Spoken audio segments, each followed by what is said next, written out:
Hello, everyone, and welcome to week 3 of social work practice with families. I hope that everything has been going well in the course thus far. I know I've been having a great time reading a lot of your work, and we'll have all of your assignments graded. I believe it's just one more assignment I have to grade by at least this Thursday. So don't worry if you haven't gotten it yet. It's just I haven't gotten around to it. It's been a busy week for me, as I'd imagine it is for you guys. So that is forthcoming. I posted a video earlier this week that went over the family therapy theory grid. So I won't go over it too much at all in this video, just to kind of maximize your time. I want to be mindful of that. So you have a couple of different assignments that are due this week.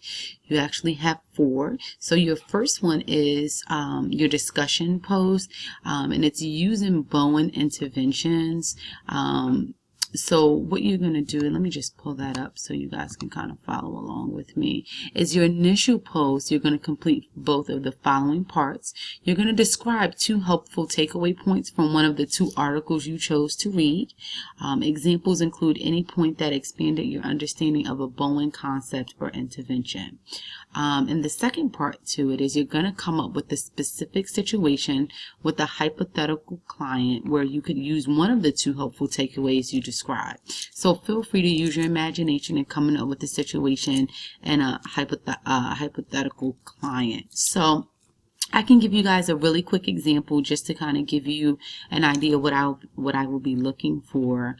So what you want to do is, once you read your articles, one takeaway that I get from Bowen anytime I just hear his name, because he is so popular, is that people operate within family systems in which they are emotionally attached. So the way that they react emotionally to others and how they form relationships are derived from their families, and those families can look very different. Sometimes people come from blended families, sometimes people come from single parent families, married families. So just kind of keeping the design of one's childhood and family life in mind when we're coming up with interventions that are going to be therapeutic for them, right? Because what may work for one student or one client may not work for another.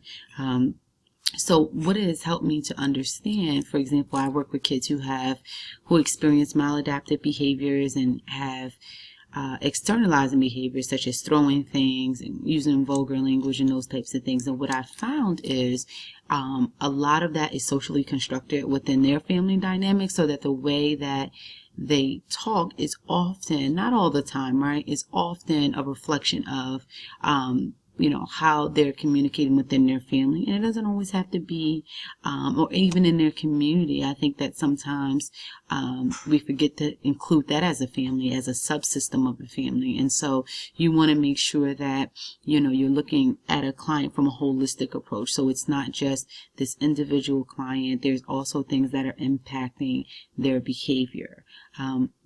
So that's a lot of what I get from Bowen. And so some of the interventions are really oriented towards the family. And so, for example, I will have the family kind of come in and talk about what their goals are for their child, but also for them as a family and what role they take in that. And so just kind of giving you guys some ideas, and there's a lot more that you can do with that one example, but I hope that's helpful in completing your assignment. So it is due this Thursday. Your first initial post is due this Thursday by 11:59, and your peer follow-up is due by Sunday by 11:59. So if you have any questions or concerns around this, please feel free to reach out. The next assignment I want to go into is your family therapy theory grid. So you guys have been doing an amazing job with those. It is due this Sunday by 11:59. So we're focusing on the Bowen this time around. So I'm interested to see what you guys take from it and what interventions and theories you're learning as well. So I won't go into that since I did create a video for that this week, but I just wanted to send out a reminder that that is due this Sunday at 11:59. And so the other assignment that is due this week is your first draft of the family of origin genogram. And so I'm going to pull that up so you guys can see exactly what I'm talking about. And so what you want to do is you want to create a 3-generational genogram. And so that's going to start with you. You're going to be the baseline, and above you is going to be your parents or your caregivers, right? And then it's going to be above that, it's going to be your grandparents. So those are the 3 generations that I'll be looking for. So it starts with you, then it goes up into your parents, and then your grandparents. And so on this form, it has standard symbols for genograms. So the square is always the male, the circle is always the female, an X inside the box, or kind of like an abbreviated X, always means that someone is deceased. And I think that's valuable information, right? Because if you're dealing with someone who's grieving, you could understand the family dynamics in that sense just by looking at a picture.